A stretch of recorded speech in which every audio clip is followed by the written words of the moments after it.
आसमान में सूरज ढल रहा था और नारंगी रोशनी अब धीरे धीरे मटमैले अंधेरे में बदल रही थी। एक पुरानी जीप हिचकोले खाते हुए आगे बढ़ रही थी। राघव ड्राइविंग सीट पर था, एक हाथ स्टीयरिंग पर और दूसरा अपने कीमती कैनन कैमरे पर जो बगल वाली सीट पर रखा था। उसके चेहरे पर एक अजीब सी चमक थी, एक शिकारी की चमक। वहीं बगल में बैठा समीर सीट बेल्ट को इतनी जोर से पकड़े हुए था जैसे कि वो उसे बचा लेगी। समीर, यार ये चेहरा सीधा कर। तू ऐसे बैठा है जैसे हम फांसी के फंदे की तरफ जा रहे हैं, जबकि हम सिर्फ एक मास्टरपीस शूट करने जा रहे हैं। मास्टरपीस? भाई, इसे लोग मौत का कुआं कहते हैं। तूने सुना नहीं गांव वालों ने क्या कहा? सूर्यास्त के बाद उस हवेली की ईंटें भी सांस लेने लगती हैं। ईंटें सांस लेती हैं? वाह, यही तो मुझे कैप्चर करना है। सोच, अगर मैंने उस हलचल की एक भी फोटो खींच ली तो इंटरनेशनल फोटोग्राफी अवार्ड मेरी जेब में होगा। और तू बस डरता रहे। डर की बात नहीं है राघव, ये समझदारी है। हम बचपन से दोस्त हैं और तेरी इसी निडरता ने मुझे न जाने कितनी बार मुसीबत में डाला है। याद है वो स्कूल का पुराना स्टोर रूम? 3 दिन तक सस्पेंड हुए थे हम। और ये भी याद कर कि उस स्टोर रूम में हमें वो पुरानी फुटबॉल मिली थी जिससे हमने पूरा साल खेला। देख समीर, तू हमेशा से फट्टू रहा है, पर तू मेरा लकी चार्म भी है। तेरे बिना मेरी एडवेंचर ट्रिप अधूरी रहती है। दोनों की दोस्ती स्कूल के दिनों से थी। राघव हमेशा से साहसी था जिसे खतरों से खेलने में मजा आता था, जबकि समीर एक सीधा साधा लड़का था जो किताबों और सुकून वाली जिंदगी को पसंद करता था। इस सफर पर आने की वजह भी राघव की जिद ही थी। राघव को एक नामी मैगजीन के लिए भारत की सबसे डरावनी जगह विषय पर फोटो सीरीज तैयार करनी थी। उसने समीर को यह कहकर मनाया था कि शहर की भीड़भाड़ से दूर एक छोटा सा रोड ट्रिप हो जाएगा, लेकिन समीर को क्या पता था कि राघव उसे शहर की सबसे बदनाम और शापित हवेली के गेट पर ले आएगा।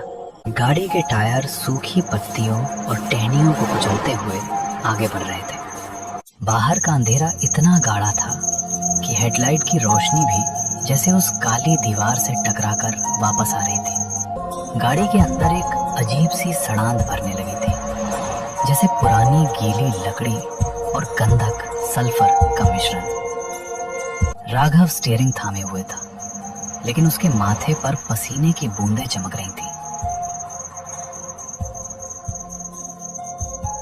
गाड़ी का बोनट खुला हुआ था और उससे निकलता सफेद धुआं हवा में भूतिया आकृतियां बना रहा था।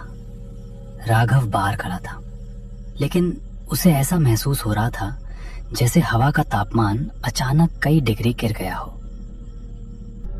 जंगल की गंध बदल चुकी थी।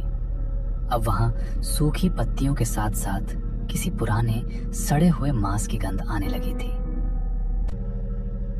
समीर, बाहर आ यार, अकेले बोनट नहीं संभल रहा। टॉर्च पकड़, मुझे वायर चेक करने हैं। भाई, मैं अंदर से टॉर्च दिखा रहा हूं ना। बाहर बहुत अजीब लग रहा है। अबे फट्टू, बाहर आएगा तो ही तो कुछ दिखेगा, जल्दी आ। समीर कांपते हुए पैर बाहर रखता है। जैसे ही उसके जूते जमीन पर पड़े, उसे लगा जैसे जमीन के नीचे से कोई हलचल हुई हो। उसने अपनी टॉर्च चारों तरफ घुमाई। राघव, वो देख, झाड़ियों के पीछे 2 पीली आंखें, वो हमें घूर रही हैं। कहाँ? कुछ नहीं है वहां, जंगली बिल्ली होगी या कोई सियार। तू बस इंजन पर रोशनी रख।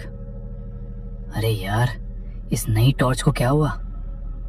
बैटरी अभी बदली थी, लगता है वोल्टेज का कुछ इशू है।